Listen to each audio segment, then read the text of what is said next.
lo circunscribimos a lo que pasa en la Asamblea Legislativa, pero es también el día en que se congregan los trabajadores de todo el mundo en marchas multitudinarias a lo largo y ancho del planeta para recordar miles de cosas, pero generalmente pues se abordan los temas que la clase trabajadora, aunque ya no hay clase trabajadora, los trabajadores quieren celebrar o poner énfasis en sus países.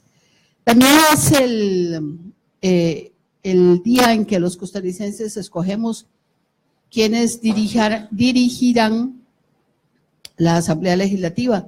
En el Jurásico, cuando mi padre era diputado de la Asamblea Legislativa, los jefes de fracción y el directorio legislativo se nombraba por los 4 años. Ahora, no sé, en los últimos 20 años más o menos, se empezó la moda de alternar y eso convierte siempre en un festival de incógnitas, el ritual del 1 de mayo en la Asamblea Legislativa. Buenas tardes, Juan José, qué gusto tenerlo por acá. Yo no sé si ya don Ronald lo emplanilló, porque lo oí temprano, con Macha. Bueno, aquí anduvimos. Hola Iris, Esmeralda, Marta, Emilio y todas y todos los que nos acompañan a través de la radio. Esperamos que tengan una buena semana de la mano del gran jefe, como dice Fabio, ¿verdad? Que hoy está ausente. Que hoy está ausente, entonces evocando su ausencia aquí, pues deseándole lo mejor a todo el mundo. Don Emilio. Como siempre, un gran gusto estar en su programa, doña Iris. Doña Marta, buenas tardes. Y ya conocimos a su hija, muy linda su hija. Muchas gracias, un gusto estar aquí como todos los lunes en la tarde y les deseo una muy linda semana a todas las personas que nos están escuchando y viendo. Doña Esmeralda, ¿qué tal? ¿Cómo le va? Muy buenas tardes, doña Iris, compañeras, compañeros. Un gusto estar nuevamente compartiendo con ustedes en esta tarde. Yo quiero que cuando empecemos en este tema del nuevo gabinete, quisiera empezar con usted, porque usted fue ministra de la Condición de la Mujer, presidenta ejecutiva del INAMU. ¿Qué le pareció el nombramiento de doña Patricia Mora? O sea, si alguien tenía dudas sobre la agenda del gobierno en tema de derechos de las mujeres, me parece que quedaron disipados. Totalmente, me parece excelente. Creo que doña Patricia va a hacer un excelente papel en el tema de los derechos de las mujeres. Ella ha sido siempre una abanderada. Y bueno, creo que el INAMU enfrenta, como cualquier institución, un periodo donde tiene que reinventarse y tiene que ponerse al día con las nuevas tendencias, y el INAMU no se escapa de eso, así es que esperamos que en las manos de la dirección de doña Patricia, pues que se logre avanzar en este tema que es tan importante. Sí, yo también debo reconocer que Alejandra Mora hizo un destacado papel en este periodo, pero bueno, ahora le toca, la estafeta está en manos de doña Patricia Mora. Veremos cómo lo van a recibir los grupos. Bueno, ya don Fabricio se enojó mucho la noche en que fue anunciado el gabinete, se dejó decir un poco de barbaridades, sí.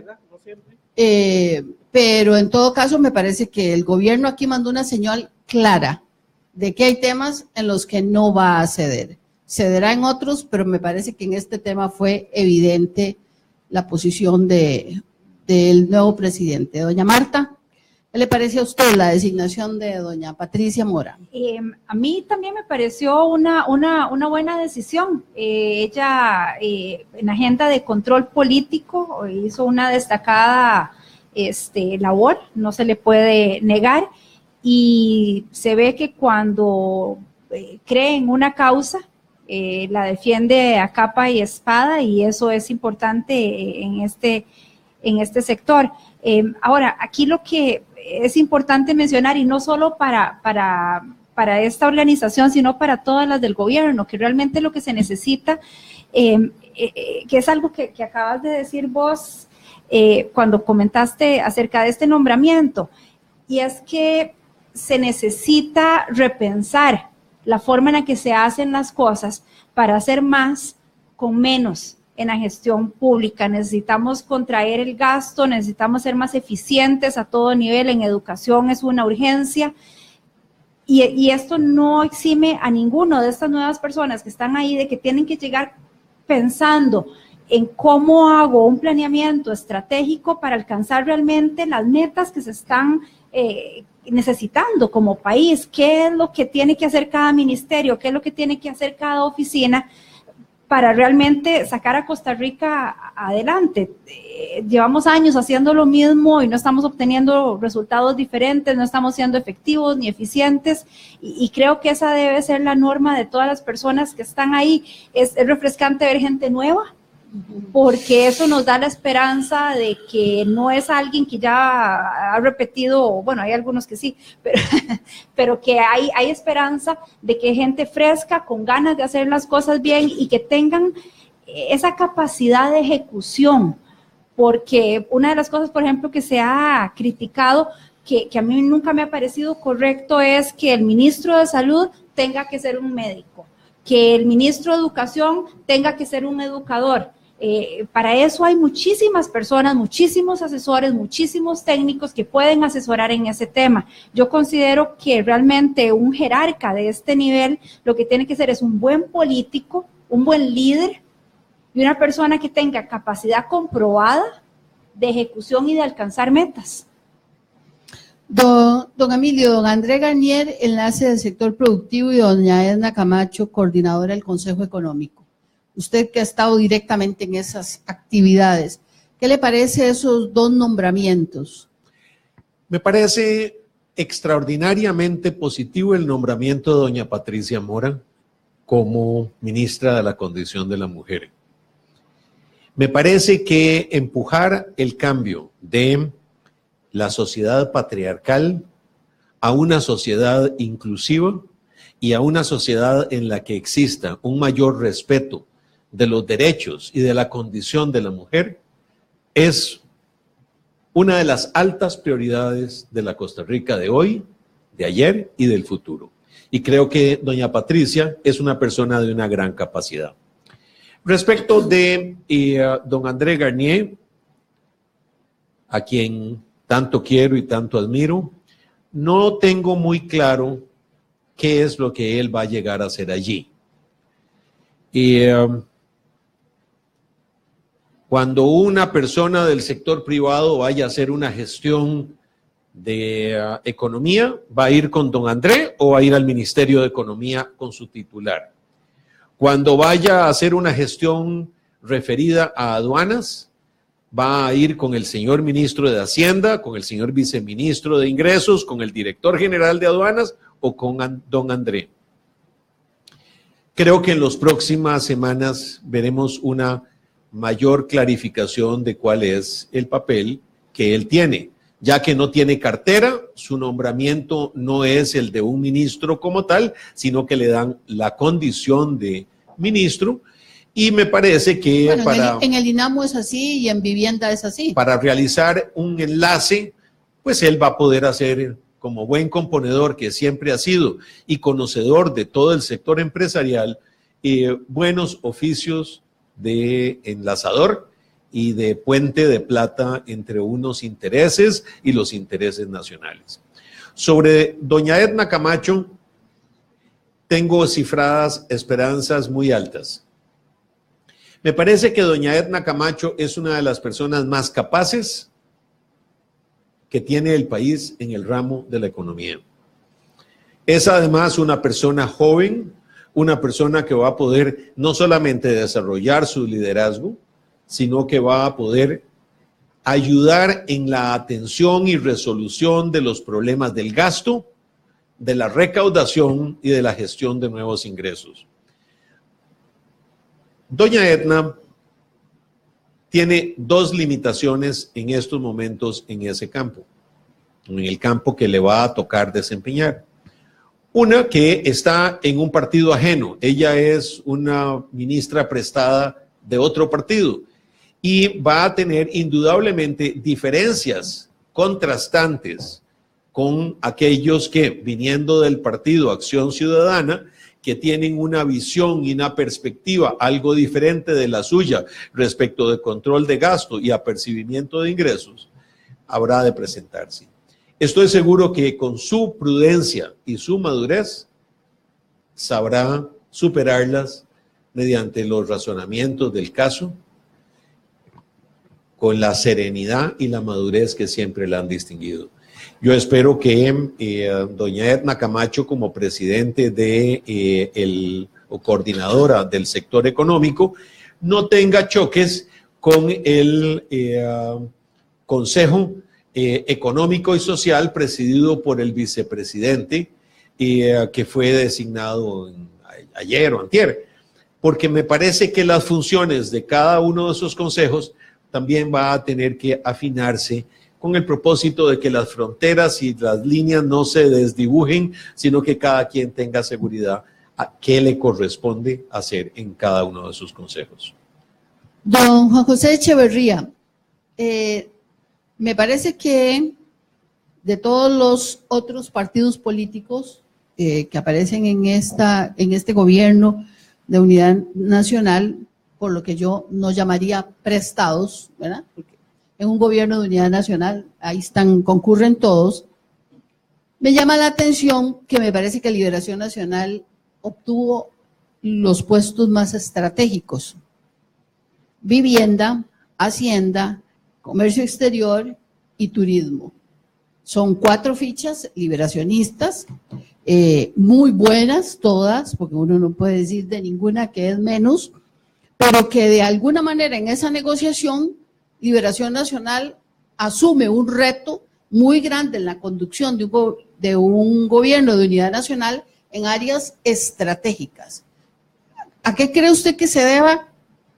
¿Fue casual o hay toda una intencionalidad de asumir ese control en esos sectores? Yo pienso que es difícil hablar de que un partido haya obtenido una u otra cosa. Coincido mucho con la visión tuya de que al ser un gobierno que tiene características de una amplia participación, es difícil hablar de que unos u otros son prestados de un partido, y menos cuando el partido en sí mismo más bien rechazó formalmente desde el punto de vista de su estructura la de integrar ese gobierno. Tanto, por ejemplo, Liberación como la Unidad dijeron que no iban a participar, digamos, orgánicamente dentro del gobierno. Pero obviamente los partidarios son libres de participar si el presidente los llamaba. Efectivamente, uno podría pensar que esas 4 personas, me parece que las 4 son mujeres, además. Bien interesante.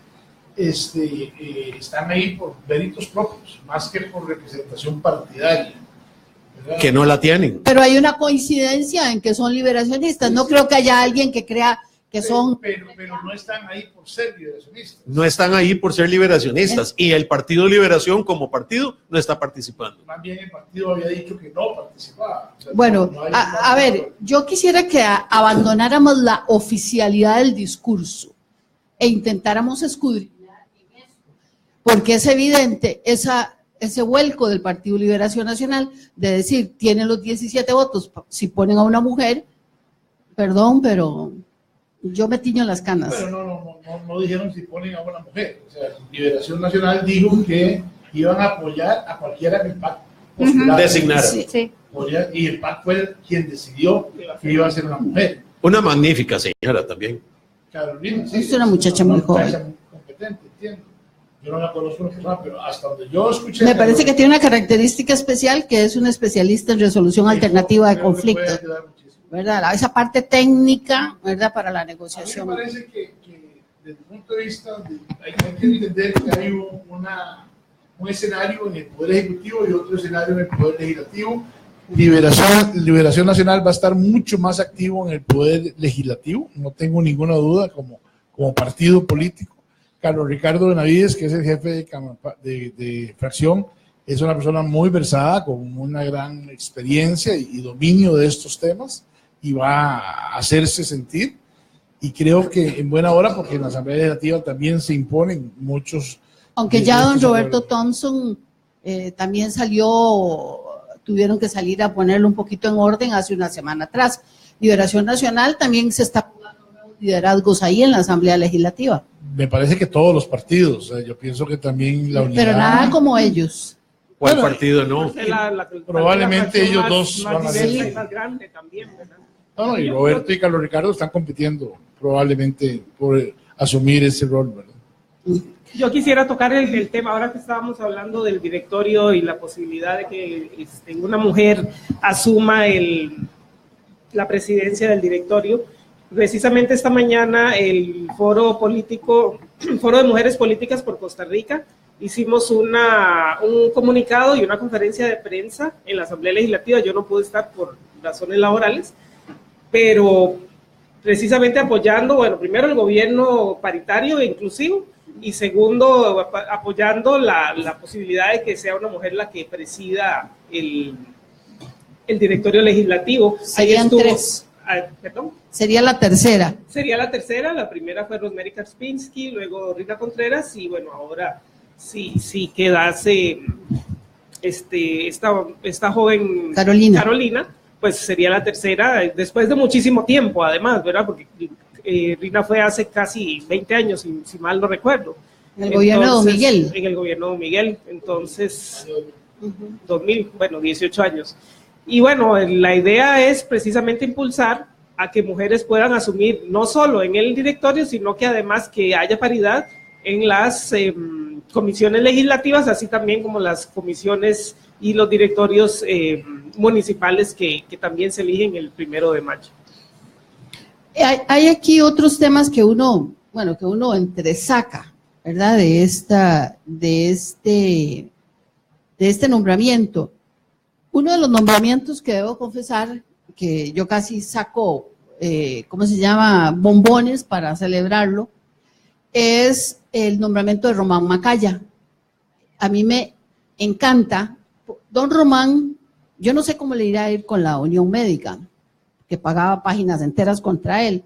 Creó algo que se llama así como el Instituto Observatorio de la Caja Costarricense del Seguro Social, que tramitaba denuncias, especialmente en el tema de las listas de espera, donde en ese momento, antes de que fuera embajador, su tesis era que mucha de la crisis que había en las listas de espera era un problema de los médicos.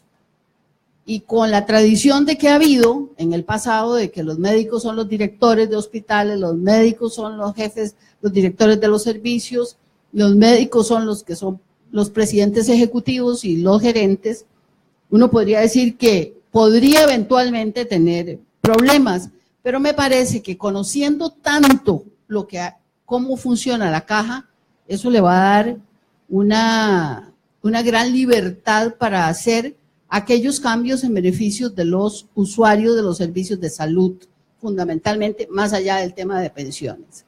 Doña Marta, no sé qué opinión le merece Román Macaya en la Caja del Seguro Social. No lo conozco personalmente, he oído muy buenas referencias de parte de él, pero en general, de todas las personas que han sido nombradas, de lo único que podemos hacer es especular, porque incluso con el gobierno de Luis Guillermo Solís hubo personas muy respetables que fueron nombradas y que eran muy buenos en las áreas donde se desempeñaban y que realmente después fueron muy deslucidos a la hora de ejecutar dentro de una organización tan complicada como es un ministerio. ¿Será Entonces, por aquello de que no es lo mismo verla venir que bailar con ella? Por ahí debe andar el asunto. Y yo creo, doña Iris, que independientemente, como dice Marta, o sea, de las personas que asuman, creo que el reto aquí, más allá de si es el médico o si es el abogado o lo que sea, es la capacidad de gestión, la capacidad que tenga esta persona de involucrar a su equipo interno para hacer las transformaciones que cada una de las instituciones requieren, porque son instituciones, pero la mayoría de ellas dejarán esos mandos medios. Pero es que ese es el tema, o sea, porque siempre la excusa es que los mandos medios no dejan, es que los mandos medios aquí, los mandos medios Tal vez allá. por eso a algunos nos embargo, gusta también Rodolfo Méndez en el MOP, claro, que tiene una capacidad de liderazgo, conoce cómo funciona esa cosa adentro, y quizá alguien que tenga la autoridad para parar a las hermanitas perversas de CTP, CONAVI, COSEBI, concesiones, que han hecho lo que les da la gana.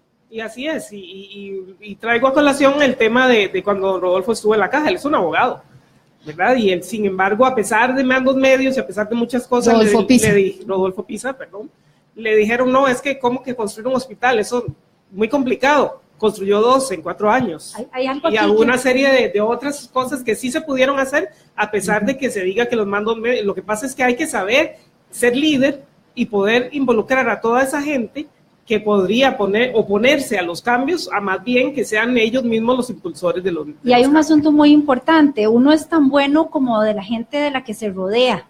Entonces, los asesores y las personas que tenga alrededor este ministro o este jerarca es lo que va también a ayudar a que sea más o menos efectivo. Y ya yo veo como una buena señal, no sé si recuerdan en la administración saliente, que se nombraron viceministros antes de nombrar a los ministros. A mí me pareció la barbaridad más grande del mundo, porque ¿cómo le van a poner a uno, a alguien impuesto, que no es de su total confianza, que no lo conoce, que no sabe cómo trabaja, y ya ahora por lo menos se nombraron los ministros para que, asumo yo, que ellos escojan a la gente que les va a ayudar y quienes sean sus compañeros de batalla. Entonces, desde ese punto de vista, por lo menos vamos viendo que las cosas están haciendo en orden. Don Emilio, uno de los nombres que más llamó la atención y que más expectativa ha creado es el nombramiento del ministro de Educación. Yo no sé si ha podido leer algunas de las cosas que él ha dicho o alguna entrevista, pero sin duda, digamos, se sale de la tradición de un ministro de Educación, aunque bueno, uno podría recordar a Leonardo Garnier ahí, ¿verdad?, que es un economista, llega a esa cartera, incluso la utiliza por 8 años. Así que, no sé, sus primeras impresiones sobre este nombramiento de don Edgar Mora. Gracias, doña Iris.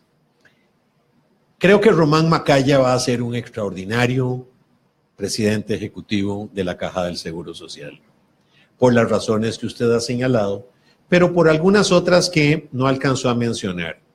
Él ha sido, desde la época del Tratado de Libre Comercio, un defensor de los productos genéricos de alta calidad. Y la Caja del Seguro Social es uno de los grandes consumidores de productos genéricos de alta calidad.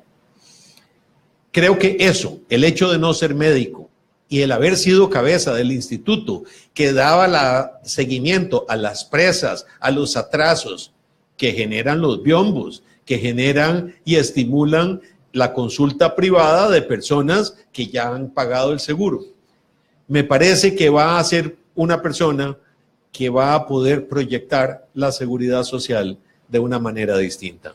Pero cuidado, me parece que puede ser que las fuerzas internas también se movilicen para generarle conflictos, porque usted comprenderá que los que estaban generando atrasos para cosechar consultas no van a estar muy cómodos con aquello.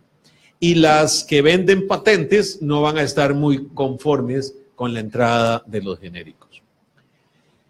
Pero tal vez para aclararlo, porque la gente podría tener alguna duda, él está en el campo de veterinario, ¿verdad? No es de agroquímicos. Sí, no es la producción de medicamentos para humanos. Claro, pero es una persona que tiene el concepto claro que con alta calidad los agroquímicos o los veterinarios o los humanos pueden perfectamente utilizarse y rebajarse el costo de operación y de la cura en el caso de los seres humanos. Además de que la caja en general compra la mayoría de los medicamentos de la caja son genéricos. No. Se lo voy a decir, en hipertensión dan Iversatán y es el genérico. Cuando usted ve los desembolsos más importantes de la Caja del Seguro Social, son respecto de las especialidades vendidas y cubiertas bajo patente de las 5 o 7 grandes consorcios mundiales.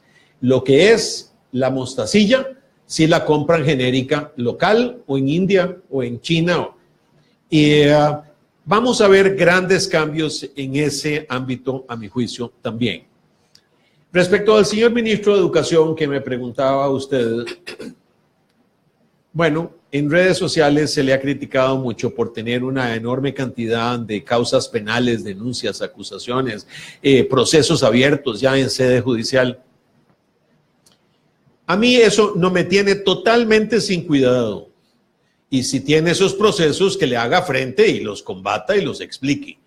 Me parece que muchas de esas acusaciones no son sino acusaciones políticas de los partidos adversarios de él en la alcaldía de Curridabat. Tengo la impresión de que él ha sido un extraordinario gestor en Curridabat y un transformador en su comunidad. Quienes lo conocen de cerca me decían que es una persona que logra lo que cree que es conveniente lograr. Y ahí es donde comienza a tener choques y diferencias con el entorno y que ha llevado algunas de estas acusaciones. Como ministro de Educación, me parece que va a ser de avanzada, doña Iris, y que muchas de las cosas que hemos creído que no podían hacerse porque el fuero conservador del costarricense lo iba a impedir y creo que estamos, como dicen los niños en la calle, a tiro tigre de alcanzarlo.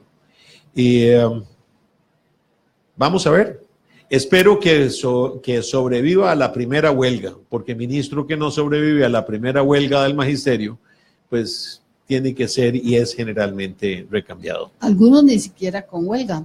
Yo recuerdo a don Claudio Gutiérrez, exrector de la Universidad de Costa Rica, que no llegó ni a los 6 meses, pero María Fernanda hace ratos hace tijeritas, así que ya casi estamos de regreso.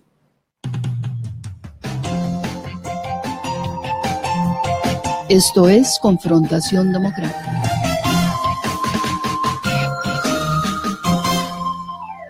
Mi gobierno deja un país mejor que el recibido hace 4 años. Redujimos la pobreza, construimos más escuelas y colegios, la economía continúa creciendo y los precios se han mantenido estables. Llegan más turistas, exportamos más productos, atendimos las emergencias con amor por nuestra gente. Construimos mucho más que 2 puentes, carreteras, acueductos, centros de salud. Dejamos un país mejor que el recibido, como lo hizo doña Laura y como lo hará don Carlos, como tiene que ser en una verdadera democracia. Primero en deportes. De lunes a viernes. Primero en deportes. De 4 a 5 de la tarde. Primero en deportes. Primero en deportes. Primero en deportes. Noche de estrellas. Noche de estrellas. Noche de estrellas. Noche de estrellas. De lunes a viernes, de 7 a 8 de la noche. Noche de estrellas. Noche de estrellas. El Radio Centro, la radio completa.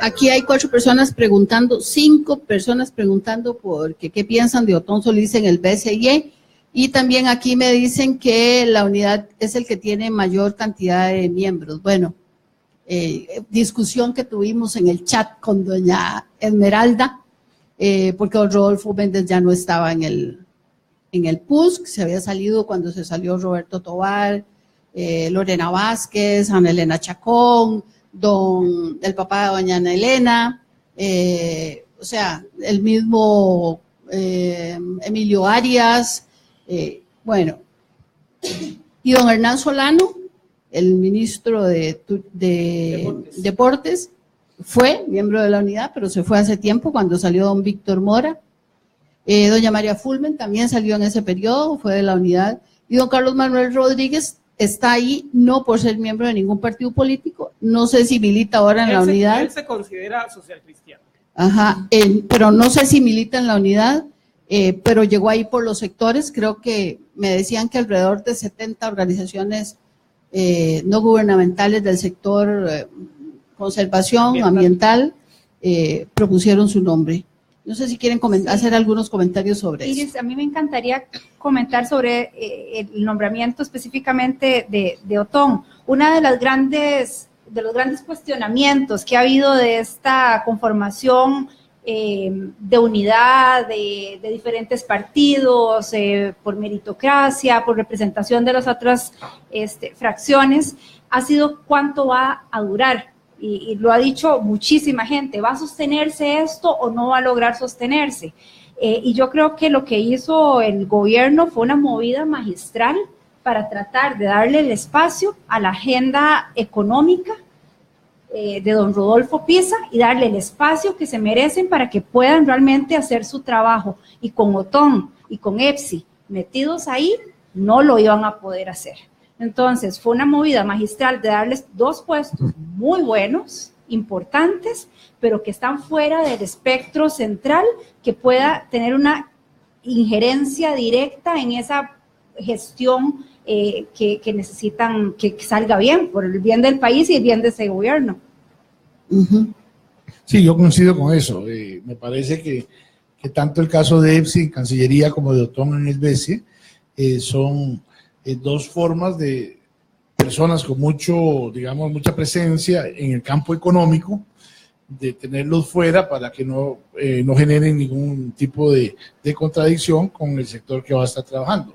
A ver, yo pienso que doña EPSI, evidentemente, al ser canciller, estará muy limitada para no ser Otón.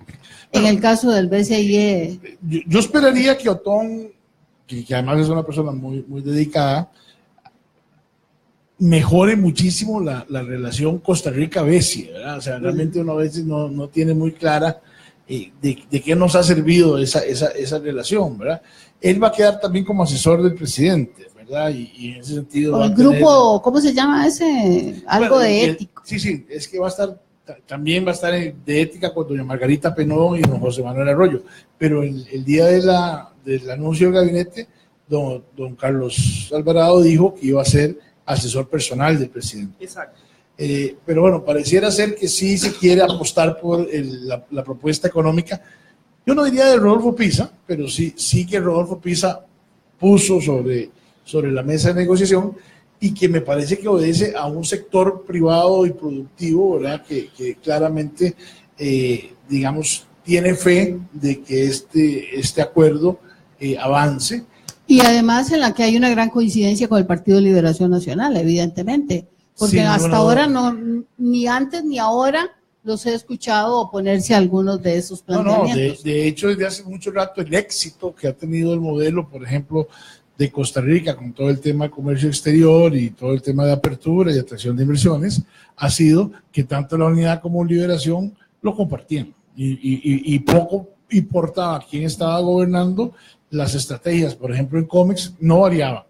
Había ya una estructura técnica muy consolidada que venía. Incluso creo que doña Anabel González venía de la unidad la primera vez cuando cuando estuvo negociando incluso el tratado de libre. Correcto. Así es. Ajá. Sí, entonces, con Alberto Trejos. Exacto, es la parte del equipo de Alberto. Así que en esa parte no va a haber mayor dificultad. Quien podría haber sido un contrapeso, que va a ser contrapeso, pero no como para obstaculizar, era el PAC, pero con estas, digamos, piezas colocadas en otras áreas, probablemente va a haber menos choque. Y eso es importante. Ahí pareciera que hay una unidad de pensamiento en el tema económico, ¿verdad? Porque tanto de la unidad está en Camacho como está doña Rocío Aguilar en Hacienda. O sea, uno piensa que efectivamente aquí toda esa concepción de que en el PAC son bolivarianos y todo eso, o sea, se destruye porque evidencia que hay una unidad de pensamiento, por lo menos de las cabezas de estos. Sí, dejar de lado que el presidente, y lo digo porque lo escuché la semana pasada en la charla que dio Joseph Stiglitz en la semana del movimiento cooperativo, va a apostar también a todo el tema de economía social, ¿verdad? O sea, ahí van a tener que buscar algún equilibrio en donde la macroeconomía van a estar probablemente manejando sectores, digamos, cercanos a la unidad y a la liberación, pero a nivel social también va a haber todo un manejo. De hecho, la conformación de la comisión va a estar dirigida por Marvin Rodríguez, es el vicepresidente. Ajá. Que la va a Sí, don Marvin Rodríguez. Marvin Rodríguez. Y yo creo que también es importante, porque si algo ha... Pero no pareciera que tenga el peso. No. Porque en esta administración, doña Ana Elena, junto con el actual presidente electo, digamos, eran un peso muy fuerte en el tema social. Ahorita, o sea, con todo el respeto para el vicepresidente, pero me parece que no tiene el peso de estas otras figuras. No, pero para hacer contrapeso. Me parece que es importante que por lo menos exista, digamos, la voluntad y el presidente en ese día, en el marco de la Semana del Cooperativismo, sí habló de esto, porque hay una cosa que es cierta. Uno de los reclamos que hay a todo el modelo de desarrollo económico que Costa Rica ha venido impulsando en los últimos años es que no ha beneficiado a todos por igual, y tenemos que ver como país cómo generar algún mecanismo de equilibrio para que todos tengamos algún beneficio. Y la economía social podría ser un factor interesante para incorporar diferentes sectores, no necesariamente productivos, pero que, o empresariales más bien, porque sí son productivos, como las cooperativas, organizaciones solidaristas y cosas de estas, que podrían también aportar mucho en lo que viene en el futuro. Dos temas más para ver si nos alcanza para hablar de otros temas. La presencia de Juan Carlos Mendoza, embajador de Naciones Unidas, como el encargado de comunicación, tiene una maestría en comunicación. Me parece que aquí también, si está pensando en un futuro político, recordemos que perdió como por 98 votos con don Luis Guillermo Solís en la elección interna, gracias a los votos de la lucha. Eso es un puesto en el que, con hormigas, ¿verdad? En el que hay que jugar muy bien, porque rápidamente, sino que lo diga el actual ministro de Información. A mí me gustaría, doña Iris, antes de pasar a ese tema, referirme a lo de don Otón Solís. Muchos perciben el nombramiento de don Otón Solís como una forma de alejarlo de los acontecimientos políticos locales y darle un exilio bien pagado, guardando una cierta distancia del gobierno. Bien pagado. Yo me imagino que él va a renunciar, porque como siempre se ha opuesto a los altos salarios. Va a renunciar? Si don Otón, yo sé que su familia es inmensamente rica, pero ¿por qué va a renunciar a una cosa como esa? Pero porque tiene que ser consecuente. Él está en contra de los altos salarios, las altas pensiones, las ha llamado corruptas y vulgares. Los abusos, pero eso es lo que le está pagando un banco extranjero o un banco que está. Me imagino que él acogerá para hacer. A mí me parece que es una forma de premiarlo por haber fundado el PAC, por haber sido adversario de don Carlos y ahora ser su aliado, por muchas cosas más. Me parece que a don Otón el darle esa posición también le va a permitir al país, como Juan José lo señalaba, acercar mejor el país al BCIE y el BCIE al país. Pero más aún, creo que él, con su carácter y su sentido estricto de orden y economía, va a llegar a ponerle orden a ese banco también. Todo lo cual me parece muy positivo. No es cuestión de salir de don Otón, es cuestión de haberlo puesto en una posición de la que el país va a sacar enormes réditos. Finalmente, para doña Epsi, doña Iris. Doña Epsi tiene una experiencia legislativa envidiable y es una política envidiable también. Ha sido precandidata, ha sido en el Partido de Acción Ciudadana, forma parte de la papeleta electa. Yo creo que si el país piensa desarrollar una política exterior agresiva, muy activa, ese nombramiento fue el adecuado porque el Ministerio de Relaciones Exteriores es el brazo armado del gobierno hacia el exterior. Si no, creo que se va a subutilizar porque una persona tan cercana al presidente, tan cercana al partido en el gobierno, con los conocimientos legislativos que tenía, quizás podía haber sido aprovechada mejor en un ministerio, digamos, de una índole más interna, más local y no de cara al extranjero. Don Emilio, eso me suena como la versión oficial del PAC, todo lo que usted acaba de decir de los dos candidatos, como que le pasaron el forro para que lo leyera. Pero si yo tengo una gran simpatía por don Carlos y por el gobierno de don Carlos, lo que hace es traslucirse esa situación. Don Emilio, pero ¿no piensa usted que también aquí alrededor de EPSI hay, es cierto, tal vez es icónico, pero el hecho de que sea la primer mujer canciller del país tiene un valor, y además que sea una afrodescendiente. Pero ¿para quién tiene valor que sea la primera mujer cancillera? O sea, entendámonos. Tiene valor si la persona va a llegar a ese ministerio a hacer una gran labor como la que el país necesita. Ustedes dijeron aquí que no se puede especular, entonces hay que partir de que lo va a lograr. Yo sé, pero lo otro me parece que es más a ver, ¿quién era entonces su candidato para la Cancillería? Rodolfo Pisa Rocafort. Así empezamos a hablar mejor. Don Rodolfo Pisa, en realidad, el puesto que él tenía que ocupar es el de presidencia, si él quiere velar porque el acuerdo que se firmó, ese sí es un hueso con hormigas. Sí, estamos totalmente de acuerdo. Yo habría puesto ahí a doña Epsi Campbell, porque doña Epsi es del riñón del PAC, es del riñón de Carlos, es del riñón del otro vicepresidente, es del riñón de Otón. Don Emilio quiere que el PAC se compre todas las broncas. Lo que pasa es que don Rodolfo Pisa posiblemente haría una excelente labor como canciller, pero entonces se desconectaría completamente del acuerdo que se firmó para lograr que ese acuerdo, velar que se cumpla, y también el trabajo que se puede hacer directamente hacia la Asamblea Legislativa. Yo creo, Esmeralda, que el puesto ideal para Rodolfo hubiera sido un Mideplan, porque hubiera logrado igual darle seguimiento a los acuerdos, pero hubiera podido entrarle de lleno al tema de reforma del Estado, que es un tema que él maneja muy bien. Pero no Mideplan tan deslucido como hay en este momento, sino reforzado. No, es que perdón, Mideplan es un ministerio importantísimo, lo que pasa es que ha sido deslucido. Rodolfo está asumiendo un enorme riesgo. Yo le pido a Dios que le haga bien, y ayer tuvo un triunfo maravilloso. Sí. Gracias a Dios, la unidad entendió que tenía que apoyar este proceso, y la votación así masiva a favor de la reforma del estatuto a favor del PAC fue una buena señal, porque hubiera sido muy complicado que para el ministro de la presidencia ni siquiera hubiera logrado que su partido apoyara este proceso. Así que está empezando con el pie derecho.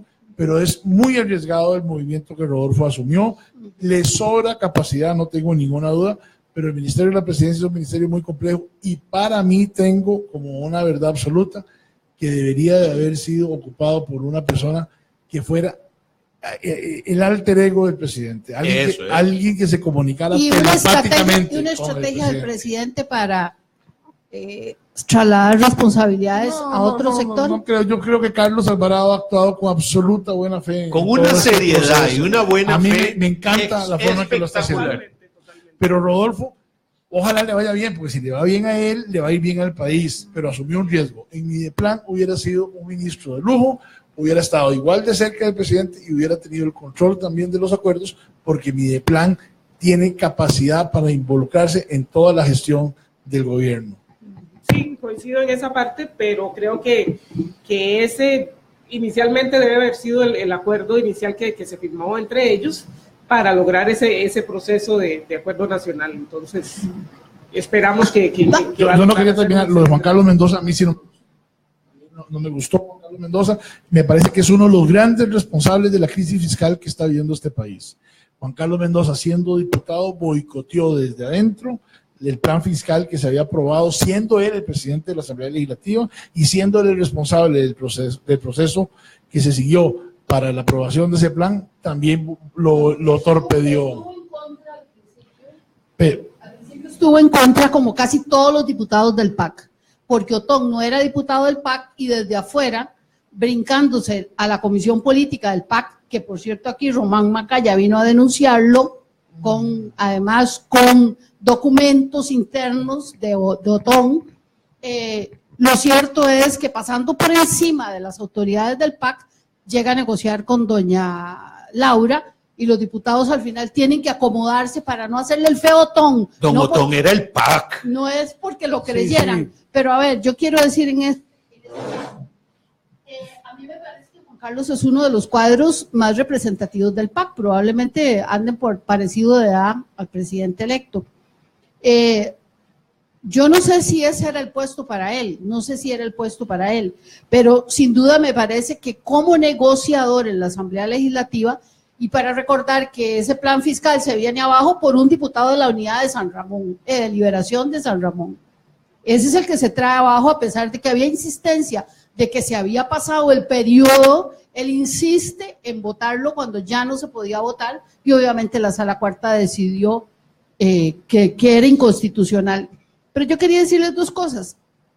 A ver, hay elección de presidentes, ya la unidad lo adelantó con 5 meses, que me parece demasiado tiempo, pero en el PAC también dicen, se escucha el nombre de Mario Carazo para presidir el Partido Acción Ciudadana, porque su presidenta, doña Marcia González, va de ministra de Justicia. Claro.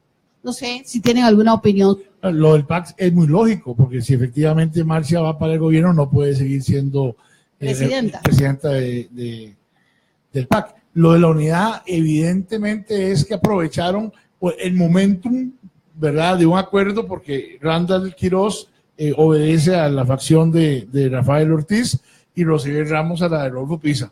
Entonces, las dos grandes fuerzas se pusieron de acuerdo de una vez y 5 meses antes fútbol olímpico para cualquier otro que para el actual presidente, bueno, para el presidente y el secretario general, que además son diputados. Exacto. Sí, fueron una jugada no es contra ellos, porque ellos pueden seguir hasta el final de su periodo. Sí, doña Iris, respecto de Juan Carlos Mendoza, a mí me parece que es un tipazo y sumamente inteligente y sumamente hábil en el manejo de maquinaria. Logró convertirse política. En el primer presidente de la Asamblea Legislativa del Partido de Acción Ciudadana, algo que no pudo hacer Dogotón. Así es.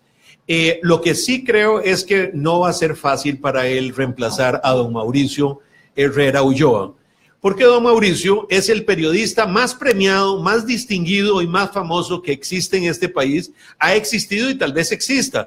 Tiene más premios nacionales, internacionales, galardones, menciones, medallas y galardones que don Oscar Arias, que es tal vez el segundo después de él en el número de premios. No es sencillo reemplazar a una figura, como decimos en inglés, paramount. O sea, una figura de esa dimensión colosal. Pero me parece que si alguien podía reemplazarlo, era una persona de la habilidad política que tiene don Juan Carlos. Sí, hay que reconocerle que, a ver, creo que tiene varios negociadores que no están en primer plano, el presidente. Uno es Víctor Morales en la Asamblea Legislativa, sí, que sin duda va a asumir ese rol, y otro a nivel también de partidos políticos. Me parece que Juan Carlos Mendoza cumple bien esa función. Michael Soto al OIJ, seguimos trayendo gente del Poder Judicial para que hagan el trabajo, que no hay políticos que sepan de seguridad. Me dicen tiene que un gran conocimiento y una gran capacidad. Sí, ¿Cómo se va a desarrollar? No lo dudo. El tema es, ¿por qué no hay un político que hable de políticas públicas de seguridad? ¿Por qué insistimos en policía? Además, yo he oído solo cosas buenas de él, no lo conozco personalmente, pero a mí me parece que Marta está planteando un tema que es importante. El organismo de investigación judicial es una fuerza policial, tiene una muy técnica, muy importante, y lo propio sería que hayan equilibrios en el tema de seguridad. A mí me preocupa un poco que se concentre toda la seguridad del Estado, del país, en personas que vienen con una misma línea de pensamiento, con una misma expertise. Parece ser que son muy cercanos a doña Emilia Navas, y todos estos temas deberían de haber un poquito más de equilibrio, ¿verdad? No conflicto, pero sí contrapesos. En materia de seguridad, por lo menos, eso. Pero ¿qué esperábamos si estamos teniendo a don José Manuel Arroyo del Comité de Ética, y la relación del ministro con don José Manuel es muy cercana, y la de doña Emilia Navas igualmente, y algunos de los... Peligroso. ¿Usted cree? Porque peligroso. Son personas todas muy buenas, de primero nivel. Sí, yo me imagino que van a misa todos los domingos o al culto. Mañana, si les parece, nos volvemos a encontrar. Que la pasen muy bien. Confrontación.